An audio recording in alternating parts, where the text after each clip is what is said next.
Vamos abrir as nossas Bíblias na primeira carta de Paulo aos Coríntios, capítulo 15, verso 58. Primeira carta de Paulo aos Coríntios. Enquanto você abre a sua Bíblia, eu estou vendo aqui lá do Rio de Janeiro, estou vendo a turma do Rio. Seja bem-vindo aí o irmão, a esposa, as crianças. Deus abençoe aí. Está muito quente lá, deve estar, né? Pegando fogo. Deus abençoe. Seja bem-vindo, viu? Deus abençoe a irmã Cida. Graças a Deus. Deus abençoe a vida de todos os irmãos. Muito bem. Primeira carta de Paulo aos Coríntios, capítulo 15, verso 58. Quem achou, diga um amém. Está escrito assim: portanto, meus amados irmãos. Olha como é que Paulo tratava os irmãos com carinho. Meus amados irmãos, sede firmes e constantes, sempre abundantes na obra do Senhor, sabendo que o vosso trabalho não é vão no Senhor. Amém. Feche os seus olhos, faça a sua oração, em nome de Jesus. Faça a sua oração, peça ao Senhor para falar no seu coração, na sua vida. Peça ao Senhor para falar com todos nós. Não deixe de orar, não deixe de falar com Deus. Senhor, nosso Deus e nosso Pai, muito obrigado, Senhor, por estarmos na Tua casa nesta manhã, para exaltar e glorificar o Teu santo nome. Pai Santo, muito obrigado porque o Senhor tem sustentado as nossas vidas. O Senhor tem nos mantido, Senhor, com a força do Teu poder. Muito obrigado, Senhor, porque o Senhor tem sido fiel nas Tuas promessas. Pai Santo, eu te peço, em nome do Teu Filho amado Jesus, que o Senhor abençoe o Teu povo nesta manhã, Senhor. Aquele que entrou aqui com enfermidades, que o Senhor possa curá-los nesta manhã. Aqueles que entrou aqui desanimado, que o Senhor possa restaurar as suas forças, a sua fé, a sua esperança. Aquele, Senhor, que entrou aqui triste, que Teu Espírito possa alegrar o seu coração, alegrar a sua alma. Oh, Pai Santo, abençoe a Tua igreja que está reunida na Tua casa, abençoando os pastores, abençoando os homens, as mulheres, os casais, abençoando, Senhor, os músicos, cantores, abençoando o diaconato, abençoando as crianças, abençoando os jovens, adolescentes, as famílias que estão reunidas na Tua casa nesta manhã. Abençoe aqueles que vão nos assistir pelas redes sociais. Abençoe todo o Teu povo, Senhor, nesta manhã. Fale aos nossos corações. Senhor, me esconda, Senhor, atrás da cruz, que eu não fale nada de mim mesmo, Senhor, mas que eu fale aquilo que está na Tua palavra, porque é ela que alimenta, Senhor, é ela que sustenta todas as coisas. Obrigado, Senhor, nos abençoe nesta manhã. Eu te peço e te agradeço, em nome do Senhor Jesus, para sempre. Amém e amém. Graças a Deus, digam graças a Deus. Podemos assentar, irmãos. Obrigado.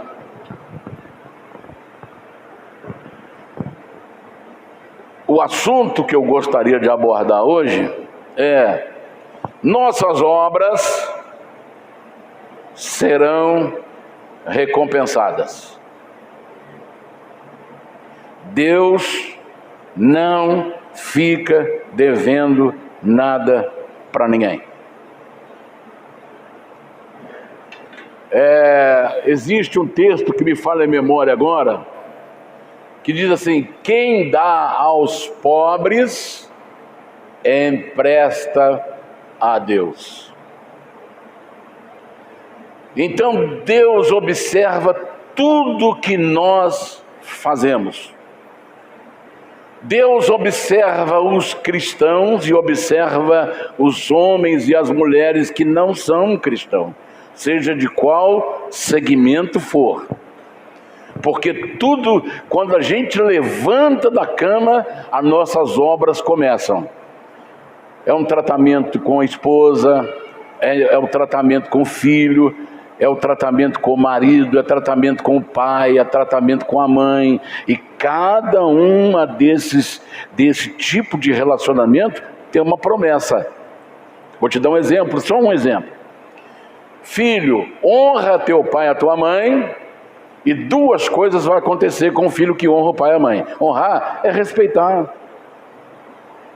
O pai falou, ele pode estar até precipitado na sua fala, que às vezes a gente fala precipitadamente. Um cônjuge fala precipitadamente com o outro. O pai pode falar precipitado com o filho e vice-versa. Então, mas o filho que honra o seu pai, que respeita o seu pai, que respeita a sua mãe, ainda que ele ache que ela não tem capacidade de dar aquela orientação, mas ela pode até ser inculta, ou seja, não conhecer letras, mas a vida lhe deu experiências, e a experiência que ela tem, e ela te criou, às vezes lá no meio do mato, na roça, onde não tinha acesso de carro, onde não tinha acesso de condução. Eu lembro, meu pai carregava a gente nas costas, porque não tinha como chamar um carro, não tinha dinheiro para chamar táxi, não tinha como, levava a gente nas costas para levar na farmácia, com febre, com isso, com aquilo, e voltava nas costas com a gente. Era 11 irmãos. Então, eles podem não ter tido a capacidade de se formar, de estudar, de conhecer, mas eles têm a maior experiência, que não é a intelectual, é a vivência, a prática, o dia a dia. Então, quando o filho respeita isto, duas coisas acontecem com ele. Primeiro, ele tem longevidade, ele vai viver muito na terra. Ele vai viver tanto na terra que vai ficar enjoado de viver. É a primeira bênção. Você tem visto aí tantas crianças, tantos jovens morrer precocemente? Vai ver o histórico. Vai ver o histórico familiar. Segunda bênção. Tudo que ele fizer, ele vai prosperar nessa terra. Então, olha só, desde cedo, quando nós levantamos da cama, nós já começamos a fazer as nossas obras. E elas estão sendo vistas por Deus. A obra do cristão, a obra de quem não é. Então, as nossas obras serão recompensadas. O texto básico que nós lemos aqui, ele incentiva a perseverança na fé, porque quando a gente faz as obras relacionadas na palavra de Deus, a gente faz pela fé. Pela fé. Então esse texto incentiva a nossa perseverança a continuar fazendo as coisas pela fé. E fazer pela fé, às vezes a gente não tem um retorno imediato. Às vezes, quantas pessoas que você já ajudou, e agora que ela está bem, ela não olha nem para você. Se eu perguntar aqui, tem um monte de gente assim. Um monte de gente.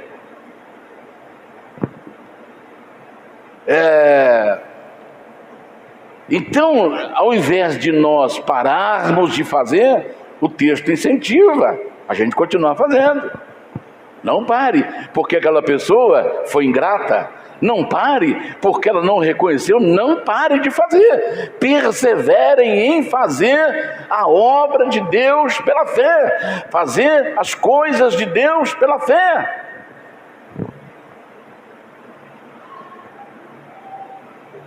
No serviço de Deus. Então, esse texto incentiva a perseverança na fé e no serviço de Deus, garantindo que o esforço tem valor eterno.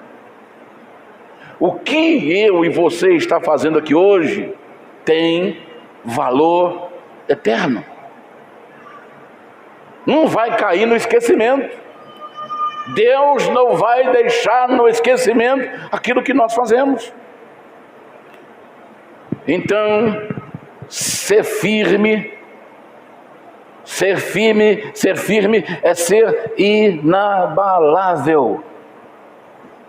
Nada tira você da sua firmeza de coração, firmeza de fé.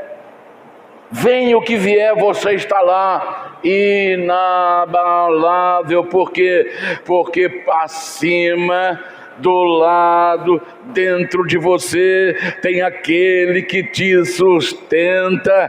A terra pode até sair do lugar, os montes podem até se abalar, o mar pode levantar em tsunamis, em ondas enormes, que você não vai se abalar, porque o Senhor está com você, e há um rio cujas correntes alegram a cidade de Deus, as moradas do Altíssimo. Deus está no meio dela e jamais será abalada.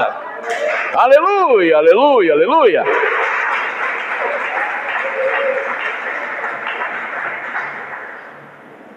Então, ser firme é ser inabalável. Ser constante, diz o texto aqui, firmes e constantes. O que é constante? Ser abundante. Ser abundante. Sempre fazer além do proposto. Ele pediu para mim fazer isso, mas eu vou fazer mais aquilo. E muitas vezes você não é reconhecido, mas você e eu, nós não estamos buscando o reconhecimento dos homens, porque a Bíblia fala que nós devemos fazer como que para o Senhor. A nosso reconhecimento virá não do homem. Vou te dar só uma explicação, um exemplo. Eu era pastor auxiliar, solteiro, eu dormia na igreja, as irmãs ficavam com pena de mim, deixava cachorro quente escondido na cantina. Aí falou: pastor Daniel, tem um cachorro quente lá. Aí eu tinha que chegar primeiro do que os ratos, que tinha tanto rato. Eu tinha que chegar, ela escondia lá debaixo do balcão, eu tinha que chegar primeiro, mas tinha que fazer tudo de escondido, porque o pastor não gostava que me desse as coisas. Mas eu estava pensando no Senhor, eu estava querendo servir o meu Senhor. Aí eu chegava lá, comia o meu cachorro quente, dormia em cima do púlpito, no mesmo tapete que o pastor limpava o seu sapato. Eu só sacudia ele, esticava lá e puf, dormia ali. Orava até não aguentar mais e dormia. Aí um dia nós ficamos lá, era um sábado de casamento, tinha um casamento. Aí ele falou: olha, vamos pegar aquela chave que desliga as luzes da igreja, que era do outro lado, e vamos passar desse lado, que é o lado do escritório, porque quando eu terminar o culto, eu já vou lá e apago as primeiras lâmpadas. Aí ficamos o dia inteiro trabalhando, era 3 horas da tarde. Aí eu lembrei ele: pastor, tem um casamento aí, o senhor não vai, tem casamento de 6 horas. Um descido, 3 horas. Todo mundo sujo, eu sujo, ele sujo, de poeira e cheio de massa, de cimento. Quando deu 4 horas, eu falei: pastor, o senhor está esquecendo? Aí ele falou: não, é você que vai fazer. Eu falei: está brincando, está de brincadeira. Primeiro casamento na minha vida, estava longe da minha casa, eu tinha que atravessar a cidade para ir na minha casa. sem banho, sem comida. Peguei uma bicicleta que estava encostada lá, fui atrás de um pastor. Pastor, faz aí o casamento, porque nós estamos trabalhando até agora. E ele falou, o que eu tenho que fazer? Falei, pastor Daniel, eu estou esperando o cliente aqui, não posso fazer. Voltei e fui, peguei, mudei, calcei um sapato lá, fui correndo para casa. Primeiro ônibus que parou na frente, eu entrei nele. Aí quando eu olho para trás, o meu ônibus estava vindo atrás, saí desse, passei para o outro, fui correndo, cheguei em casa, já era 5 horas, e o casamento era 6, para me tomar banho, fazer barba. Aí quando eu comecei a fazer barba, eu cortei e o sangue não parava, porque você está nervoso. Aí o sangue só espirrando. E a mãe, você não vai almoçar não? Eu falei, não, mas tem um casamento para me fazer agora. Corri para lá. Ainda bem que o casal não era da igreja. Ele bebeu tanto para poder conseguir entrar na igreja de crente. Ele ia lá, dava uma golada na cachaça, no bar vizinho, e vinha correndo para a igreja. Aí quando ele chegou lá, já estava assim, eu falava as coisas com ele, e ele nem... idiota. Aí o nosso serviço que nós fizemos ficou tudo aberto. Passamos os canos e ficou lá aberto, que era para um pedreiro fazer, que eu não era pedreiro. Aí ficou lá uma semana, 2 semanas.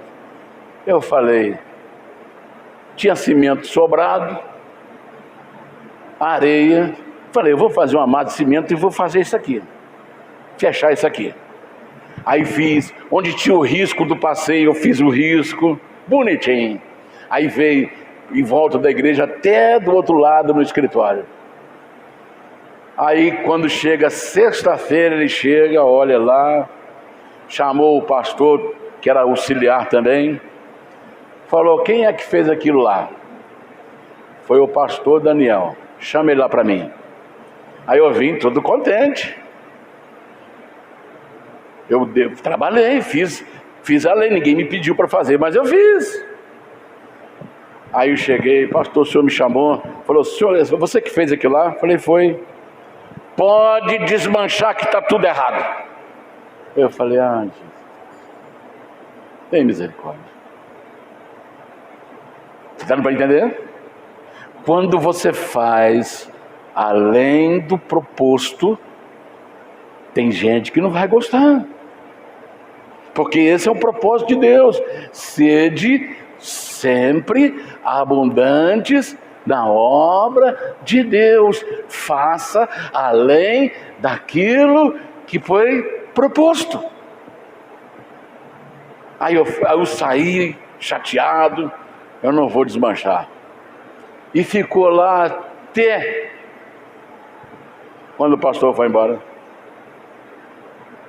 Às vezes a gente é testado para ver como é que está a nossa carne, se a nossa carne está regada, se a nossa carne está crucificada, se a nossa carne está presa, se a nossa carne está solta. Aí dá uma mexidinha no nosso calo. Está dando para você entender? Então tudo que você vai fazer para o Senhor, saiba que você encontrará adversidade, alguém para fazer você parar, mas a palavra de Deus ensina, sede abundantes, sempre abundantes na obra do Senhor. Faça sempre além do proposto. Porque o nosso trabalho no Senhor, com motivação certa e dependência dEle, não será em vão.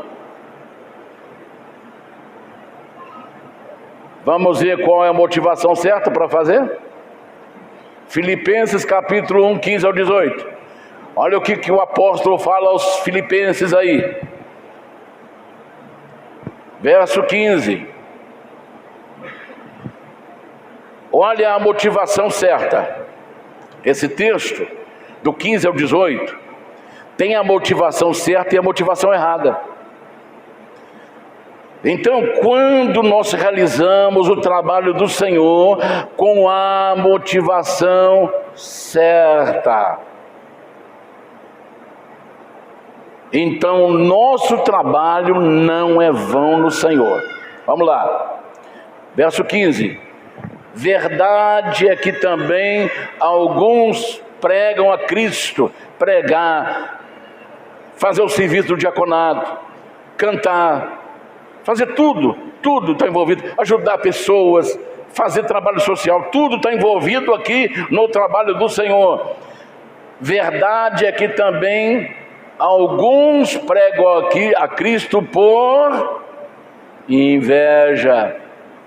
Esse não é a motivação certa, é a motivação errada. O que é inveja? Inveja é a posse ou sucesso de outras pessoas, é um sentimento de desgosto. Você está bem, a pessoa, em vez de ficar feliz com você, ela fica triste, porque você é feliz. Aí quer fazer tudo para poder destruir aquela felicidade que você tem,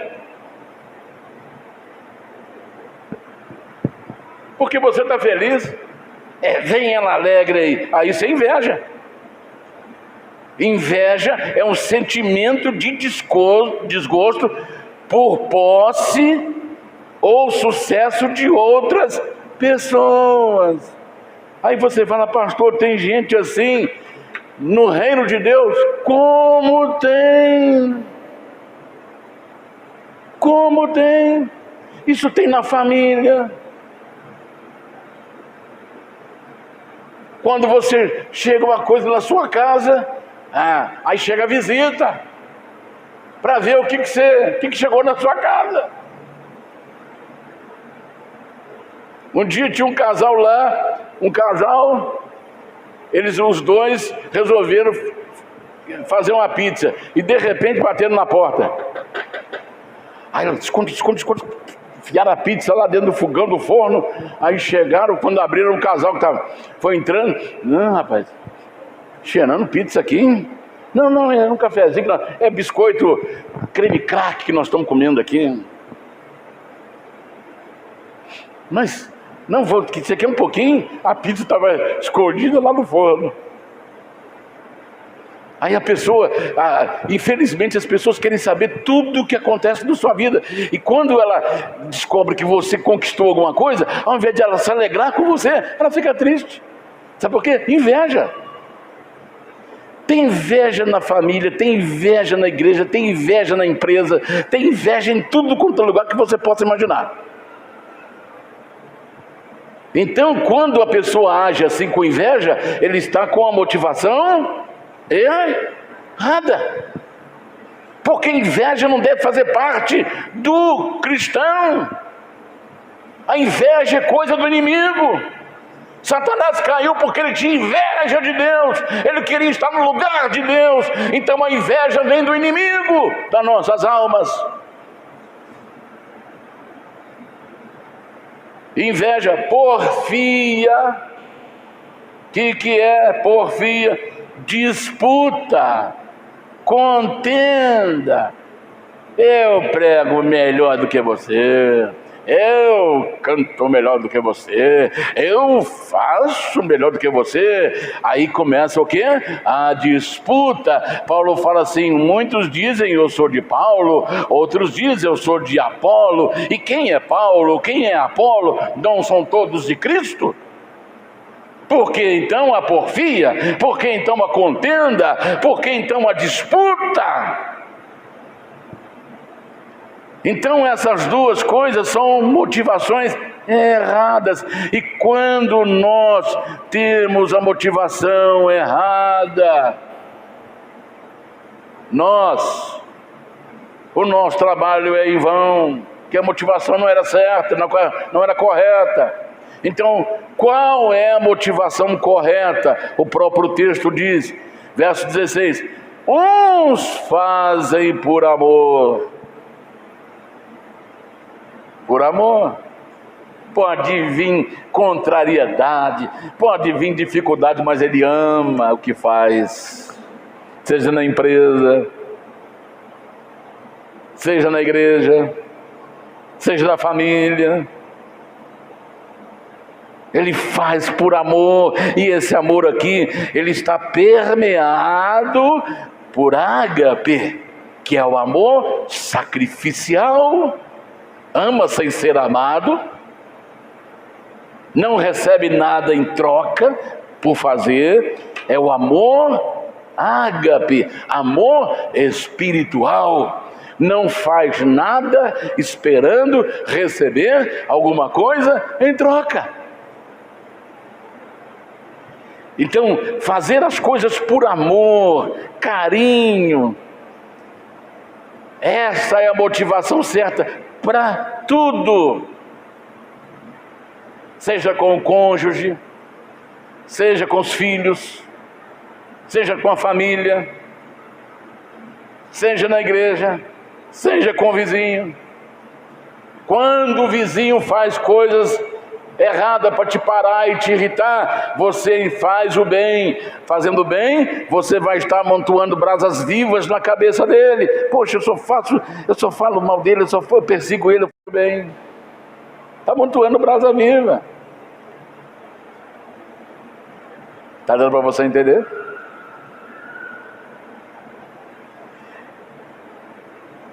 De boa mente. O que é boa mente? Com boa vontade, com prazer. Quando você fala assim, filho, varre o quintal para a mamãe, aí você sabe se ele está de boa mente ou com prazer, ou se ele vai resmungando. Lava os talheres para a mamãe, aí você sabe se ele está lá falando baixinho. Aí ele não está fazendo de boa mente.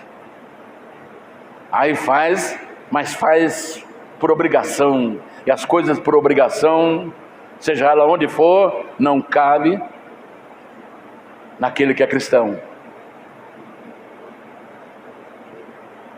Então,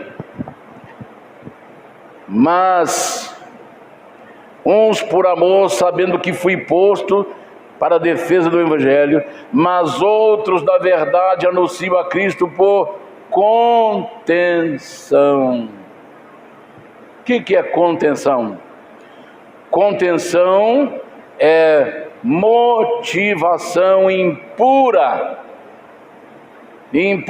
para causar aflição no apóstolo. Ele fala assim, olha, para causar aflição, não puramente julgando acrescentar aflição às minhas prisões.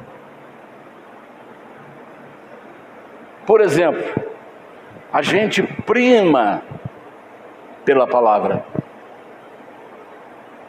A gente prima pela palavra, porque sabemos que se nós tirarmos alguma coisa dessa palavra, Deus tirará parte da árvore da vida.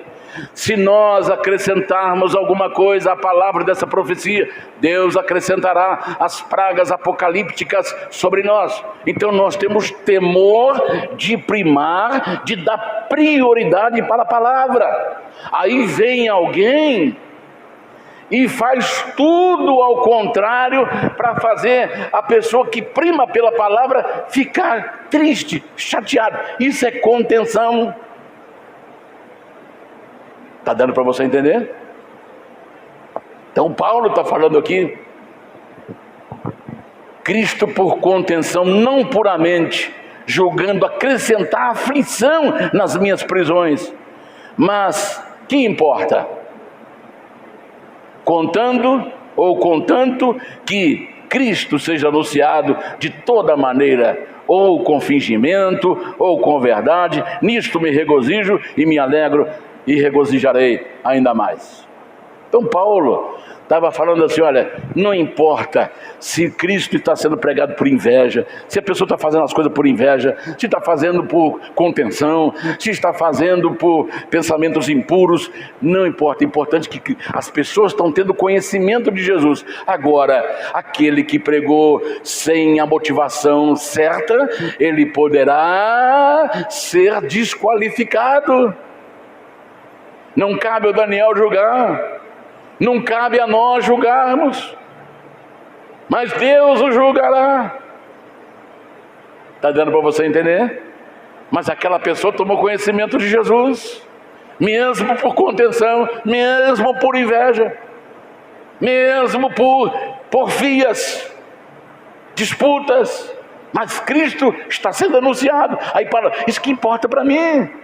Se não seja com fingimento, seja por inveja, seja o que for, mas Cristo está sendo apresentado. Muito bem. Quando nós fazemos na dependência dele, João 15:5, ele disse: sem mim nada podeis fazer. Então vem, primeiro, a motivação certa e dependência de Deus. Olha, irmãos, eu estou no ministério há mais de 40 anos, eu entrei no ministério em 79. Alguém bom de matemática aí, faz a conta aí enquanto eu comento aqui. Eu entrei para o ministério em 79. Eu recebi meu primeiro documento em 79. Em 79, que eu recebi nosso primeiro. Até hoje, para me subir aqui, eu falo: Senhor, eu não quero subir sozinho lá. Por favor, Senhor, não me deixe subir sozinho. Se o teu Espírito não estiver comigo, eu não consigo fazer nada. Alguém conseguiu fazer o cálculo aí? Hein? 47 anos.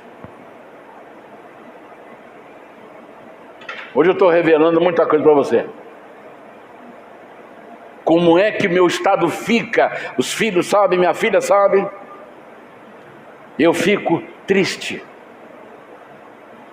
Aí eu falo: não é possível, eu vou pregar amanhã, mas hoje eu estou triste. Sabe o que é isso? A palavra fala: dor de parto, para gerar filhos para o reino. Eu fico solitário, eu enfio para o escritório, fico sozinho, passo o dia calado. Os filhos são testemunha disso. Eu ando para lá, ando para cá, porque sei da minha responsabilidade, sei do peso que me massacra todo dia.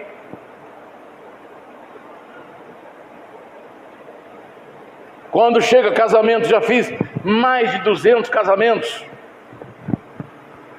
Aí fica lá, tem advogados desse lado, juízes desse lado, que foi convidado pelo casal.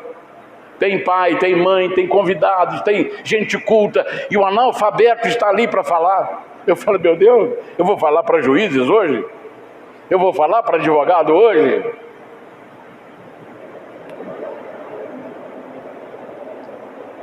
Aí quando chega a hora de ir para lá, as pessoas percebem, pode estar frio, pode estar gelado, pode estar igual lá no Alasca, mas o lenço fica ensopado, de nervoso, porque parece que cada casamento parece que é o único que estou fazendo. Parece que eu nunca fiz casamento. É o senso de responsabilidade com as coisas de Deus. Não estou dizendo que sou melhor do que ninguém, não. Aí começa, aí todo mundo está de olho em mim. Aí está vendo que só está brotando gotinha e esfriando e caindo. Gotinha e esfriando. Aí eu vou lá disputadamente. Quando começa a entrar os convidados, aí todo mundo levanta e tira os olhos de mim e olha para os convidados. Aí aproveita aquela... ajeita tudo, porque está todo mundo olhando para lá. Aí quando eles voltam para mim, eu estou lá. E assim vai até acabar o casamento. Quando o casamento acaba, eu subo para dentro do escritório. Está dando para você entender? Porque a gente não quer fazer a coisa de qualquer maneira. A gente se preocupa naquilo que vai ensinar para o casal. A gente se preocupa que o casamento dele dure para sempre. Porque essa é a proposta de Deus. Esse é o propósito de Deus. E nós fazemos parte desse propósito. Amém? Então, quando nós fazemos com a motivação certa e na dependência dele, como está escrito aí em João 15:5, sem mim nada podeis fazer. Tudo que vai fazer, faça, peça com Jesus, entra com Jesus, saia junto com Jesus, faça junto com Jesus, ande junto com Jesus, porque sem ele nada podemos fazer. Seja as coisas mais simples, porque as coisas mais simples podem virar problema.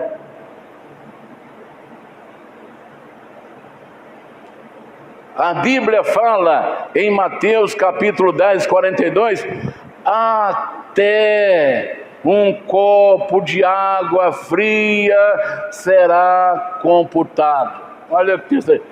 E qualquer que tiver dado, só que seja um copo de água fria, a um destes pequeninos em nome de discípulo, em verdade vos digo que de modo algum perderá seu galardão, perderá a sua recompensa.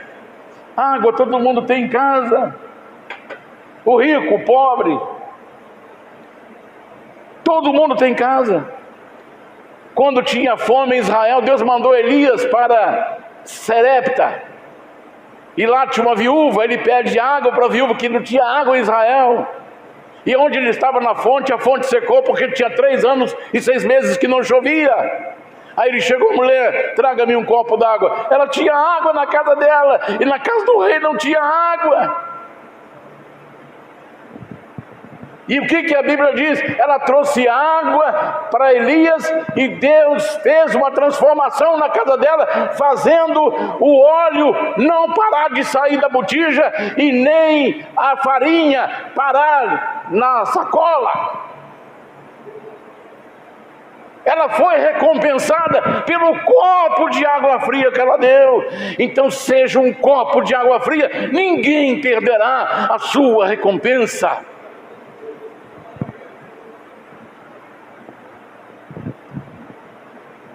Aí nós começamos a tentar entender qual é a base do meu trabalho. Então, se você quiser abrir aí em 1 Coríntios 3, preste atenção nisso agora, que isso aqui nós já estamos indo para os finalmente. A base do nosso trabalho, ou seja, nossas obras no Senhor. Primeira coisa, capítulo 3, verso 11. Porque ninguém pode pôr outro fundamento além do que já está posto, o qual é Jesus Cristo. Então Cristo é o fundamento, Cristo é a base para toda qualquer construção. Então Deus está mandando nós construirmos um edifício. Sabe onde está esse edifício? Verso 16. Não sabeis vós que sois o templo de Deus e que o Espírito de Deus habita em vós? Então, cada um está construindo o seu templo. Cada um está construindo o seu templo. Você está construindo o seu templo, que é o templo de Deus, e é o templo do Espírito Santo. Você é o templo do Espírito Santo. Eu sou o templo do Espírito Santo. E a Bíblia diz aqui, o versículo seguinte, 17: se alguém destruir o templo de Deus, Deus o destruirá, porque o templo de Deus que sois vós é santo. Então Deus nos deu a missão de construir esse templo. Agora, qual é a base da construção desse templo? Jesus Cristo. Não é amor, irmãos? Não é Ayatollah Khomeini ou Khomeini. O Khomeini já foi, agora o Khomeini também já foi. Não é Alá. A base não é Alá. A base não é Buda. A base não é Maomé. A base não é Papa. A base não é uma religião. A base não é uma placa. Mas a base é Jesus Cristo. Aleluia! A base é Jesus, o fundamento é Jesus. Esse templo que Deus permitiu de nós construirmos, a base é Jesus. Porque ninguém pode pôr outro fundamento além do que já está posto, o qual é Jesus. Então os apóstolos começou a fazer o bem com base no fundamento que é Jesus. Jesus já foi posto como a pedra principal, como a base principal. Agora começamos a construir o edifício. Agora preste atenção, verso 12. Se alguém sobre este fundamento formar um edifício de ouro, prata, pedras preciosas, madeira, feno e palha. O fundamento é Jesus. Agora vê os materiais para a construção desse edifício que é o templo. Aí ele está falando dos minerais e dos vegetais. Aí ele fala lá, ouro é um mineral, prata, outro mineral, pedras preciosas, outro mineral, madeira, vegetal, feno, vegetal, palha, vegetal. Então a pessoa, ele está dando aqui 6 materiais para a construção desse edifício. Então nós vamos construir esse edifício. Vamos construir esse edifício, que é o templo do Espírito Santo, que é o templo de Deus. Os materiais: ouro, prata, pedras preciosas, madeira e feno.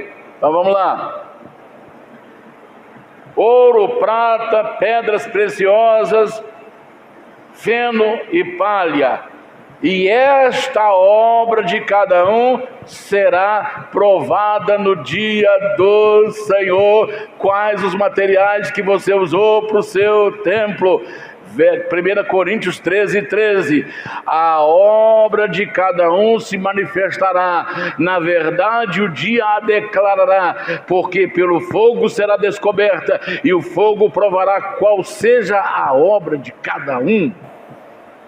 Agora nós temos 3 materiais aqui que não são combustão, não pegam fogo. Tem que ter muito fogo para poder destruí-los.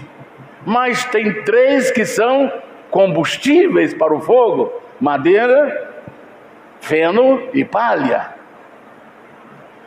Então a obra de cada um será provada. Que dia? Dia do Senhor. Em qual lugar? Tribunal de Cristo. 2 Coríntios 5:10. Todos nós vamos chegar no dia do Senhor, no tribunal de Cristo, para o grande acerto da recompensa, porque todos devemos comparecer ante o tribunal de Cristo, para que cada um receba segundo o que tiver feito por meio do corpo, ou bem ou mal. Deu para entender? Aí nesse dia, 3 grupos de pessoas vão chegar lá para prestação de contas. Primeiro grupo, de mãos vazias. Deuteronômio 16:16. 3 grupos. Eu vou estar em um dos 3 grupos. Você vai estar em um dos 3 grupos. Outros que estão lá no Japão, na China, Coreia, lá no continente europeu, no continente africano, asiático, e continente também americano. cada um vai participar de um desses 3 grupos. Primeiro grupo, de mãos vazias. 3 vezes no ano todo homem entre ti aparecerá perante o Senhor teu Deus no lugar que escolher. Na festa dos pães ázimos, na festa das semanas e na festa dos tabernáculos. Porém, não aparecerá, a minha versão diz, de mãos vazias perante o Senhor. Tem gente que vai chegar com mão vazia. Quem é esse grupo que vai chegar com as mãos vazias?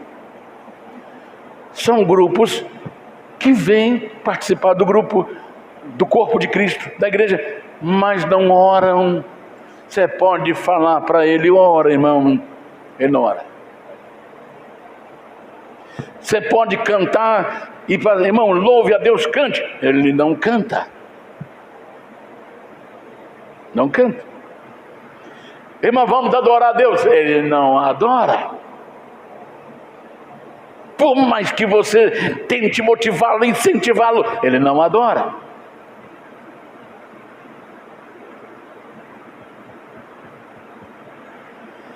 E às vezes, quando ele está no culto, o corpo está no culto, mas o espírito, a alma, está passeando fora do templo. O corpo está presente, mas ausente em espírito. Ele não está presente. Ele é apenas um espectador no reino de Deus.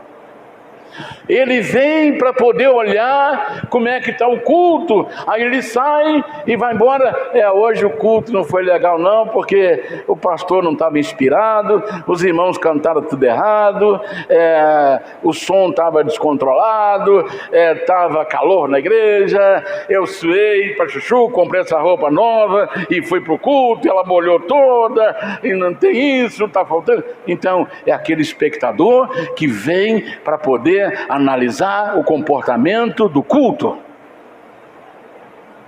Ele não vem para fazer parte. Ele não vem para se envolver.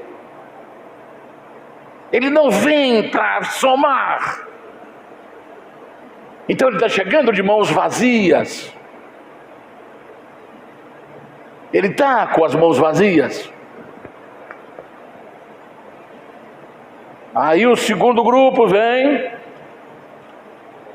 diante do tribunal de Cristo com mãos cheias. Só que na mão dele, porém, tem palha, feno e madeira. Qual é o edifício que vai suportar a tempestade, o vendaval, se a sua estrutura é palha? Qual é o edifício que vai suportar se a estrutura é de feno?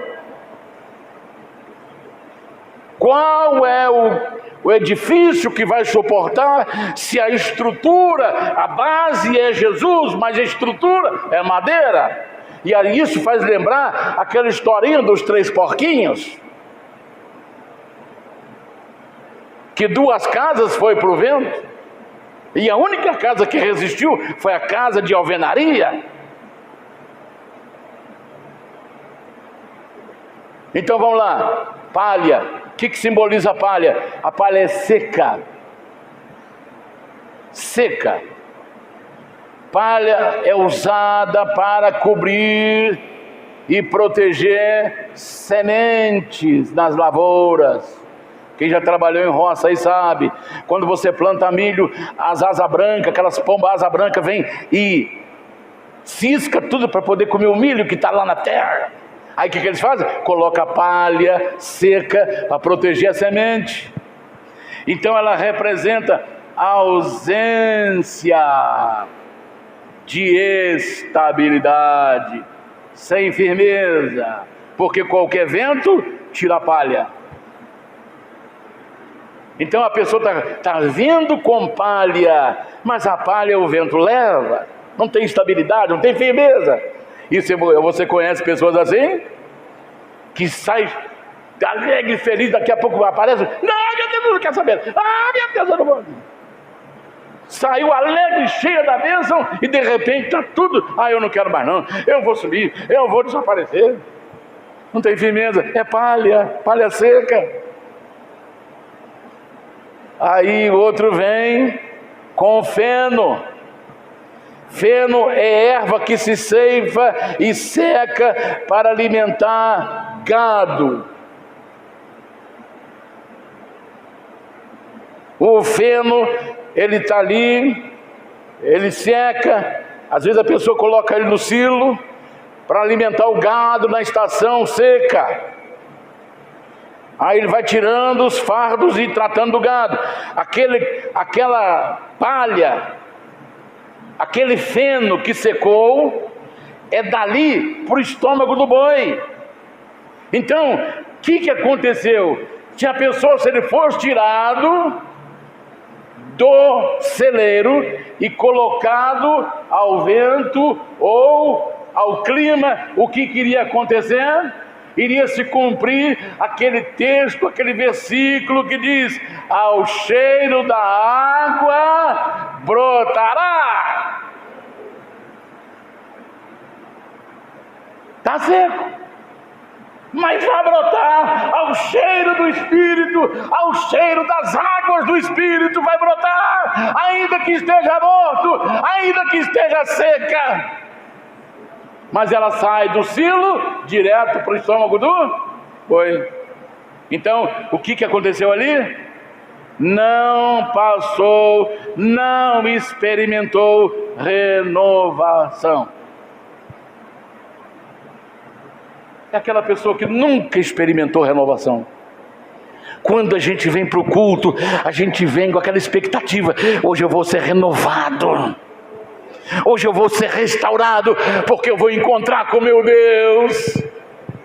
É isso que a gente tem que fazer quando vem ao culto. Não é com feno que dá do silo, vai direto para o estômago do boi.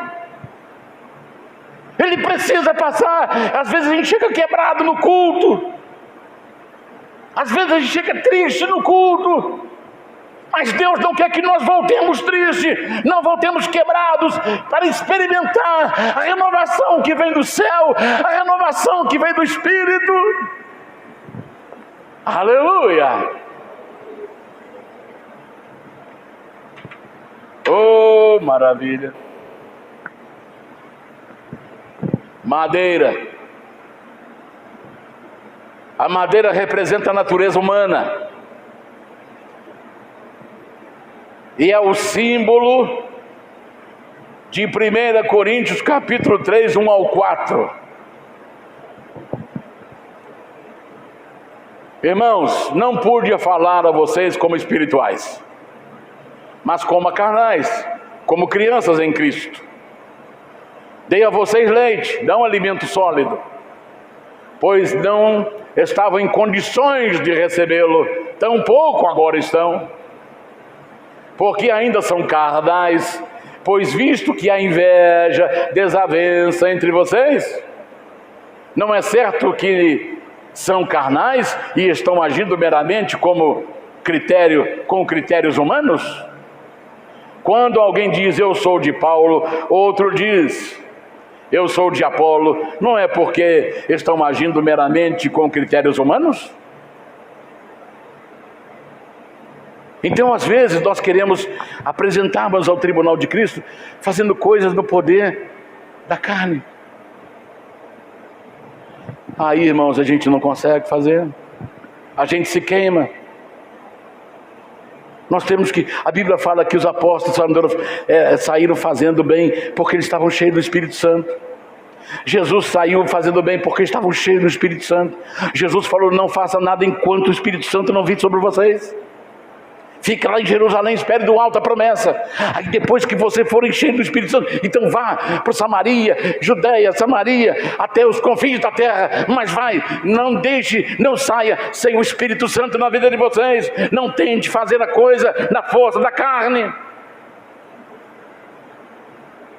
Deu para entender?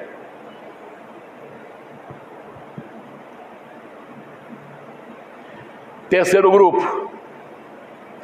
O terceiro grupo que tem nas mãos, ouro. Todos esses materiais que nós acabamos de falar são combustíveis. Na hora lá do tribunal de Cristo, eles vão pegar fogo. Eles vão se queimar. Aí aquele que entra com a mão, com ouro, ouro símbolo da glória de Deus, símbolo da palavra que limpa, a palavra pura de Deus. Tudo que ele fez é baseado na palavra que está lá em João 15, 3 a 5, para quem quer anotar, e Ezequiel 36, 25 a 27, para os que gostam de anotar. É a palavra pura de Deus. Então, tudo que nós fazemos aqui é porque Jesus mandou fazer. Deu para entender? Prata, símbolo de resgate, sacrifício de Cristo. Mateus 26, 14 ao 16. Êxodo 30, 12 ao 16. Está falando da obra da cruz, do resgate. Então eu não posso fazer nada sem a obra da cruz. Eu não posso fazer nada sem Jesus, que foi crucificado, mas ao terceiro dia ele levantou dos mortos. Então tudo que eu faço está baseado no sacrifício de Jesus, na prata que paga o resgate.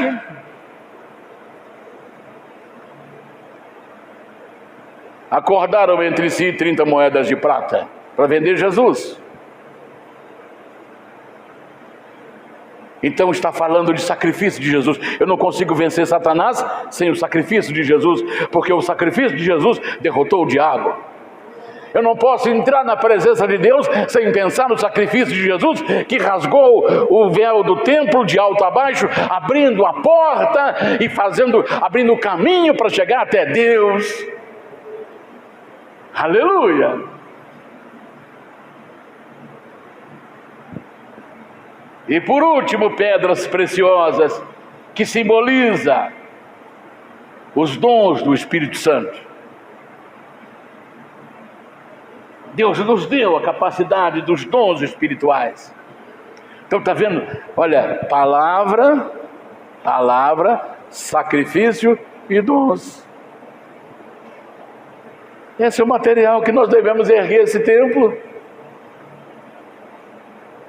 O fogo, quando for provar, não vai queimar o ouro. O fogo, quando for provar as nossas obras, não vai queimar a prata. O fogo que vai provar nossas obras não vai queimar as pedras preciosas. Mas a madeira, o feno, a palha serão queimados. Agora vem uma coisa importante.